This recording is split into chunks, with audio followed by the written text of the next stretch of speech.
milenial tahu dan paham literasi finansial?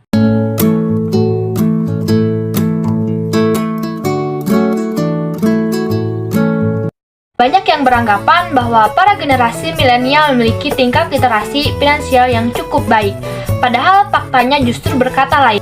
Berdasarkan riset dari Otoritas Jasa Keuangan atau OJK, di tahun lalu menunjukkan kalangan milenial usia 18-25 tahun hanya memiliki tingkat literasi sebesar 32,1%, sedangkan usia 25-35 tahun memiliki tingkat literasi sebesar 33,5%.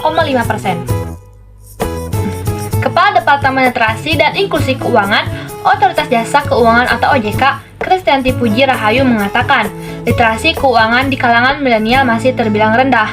Ia menjelaskan jumlah milenial yang kini ada yaitu sebesar 24% dari total penduduk Indonesia atau setara dengan 64 juta. Namun masih banyak milenial yang rentan secara finansial. Hal itu ditunjukkan dengan minimnya persiapan dan kemampuan pengelolaan keuangan.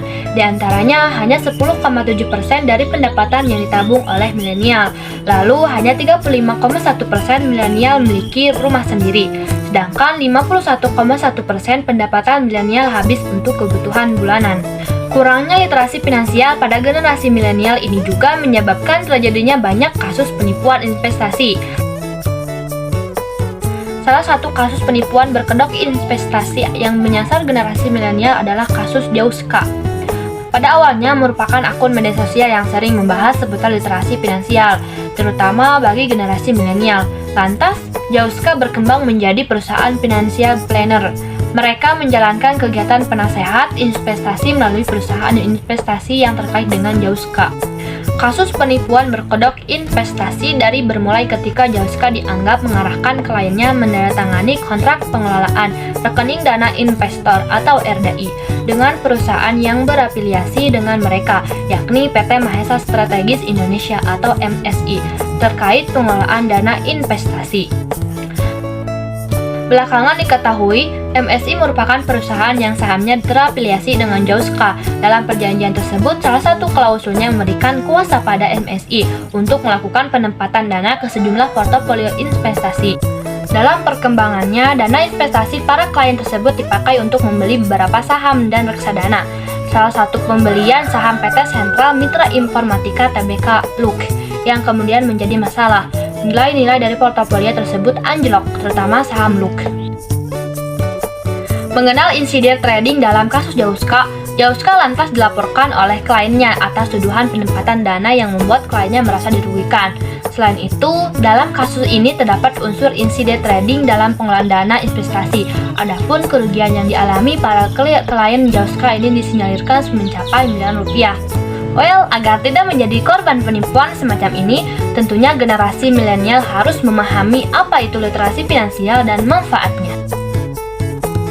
Apa itu literasi finansial? Gerakan Literasi Nasional dari Kementerian Pendidikan dan Kebudayaan mendefinisikan literasi finansial sebagai pengertian juga percakapan untuk mengaplikasikan pemahaman tentang konsep dan risiko. Keterampilan agar dapat membuat keputusan efektif dalam konteks finansial untuk meningkatkan kesejahteraan finansial, baik individu maupun sosial, serta dapat berpartisipasi dalam lingkungan masyarakat. Untuk dapat menentukan sejauh mana pemahaman literasi finansial dari seseorang, ada 5 komponen pengukur yang dapat digunakan.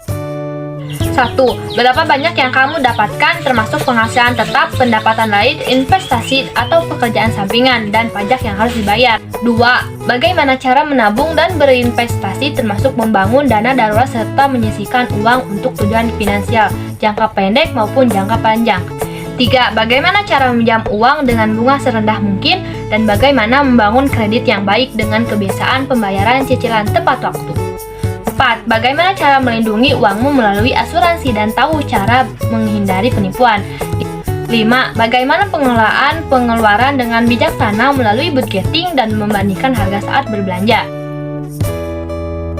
Manfaat literasi finansial untuk diri sendiri. Selain agar tidak menjadi korban penipuan berkedok investasi seperti kasus Jauska, kamu juga bisa lebih dalam mengambil berbagai keputusan keuangan jika memahami literasi finansial. Dengan upaya pemahaman literasi finansial yang baik, niscaya kamu tidak akan boros dan lebih mempersiapkan masa depan dengan menabung dan berinvestasi. Dengan begitu, masa depan pun menjadi lebih cerah. Manfaat literasi finansial sebagai warga negara, kini peningkatan kesadaran terhadap keuangan pribadi menjadi fokus di negara-negara maju seperti Amerika Serikat, Inggris Raya, Jepang, Kanada, dan Australia. Pemahaman terhadap konsep-konsep finansial dasar kemungkinan seseorang untuk mengetahui bagaimana cara menjalankan sistem finansial. Dengan demikian, mereka bisa membuat keputusan finansial dan mengelola keuangan secara lebih baik dibandingkan dengan mereka yang tidak memahami. Menurut BPS, ada lebih dari 32% generasi milenial dari jumlah penduduk Indonesia saat ini. Dari jumlah tersebut, generasi milenial sekarang mendominasi kelompok umur produktif. Karena itu, dengan memahami literasi finansial secara baik, generasi milenial diharapkan menjadi generasi penerus bangsa yang membawa negara ini ke arah yang lebih baik lagi. Apalagi, industri jasa keuangan menilai bahwa potensi kaum milenial akan kebutuhan produk perbankannya cukup tinggi. Dengan demikian, terbukti generasi milenial menjadi target utama untuk mengembangkan perekonomian Indonesia saat ini. Itulah serba-serbi kenapa literasi finansial itu penting untuk dipelajari. Semoga informasi ini bermanfaat. Terima kasih, sampai jumpa.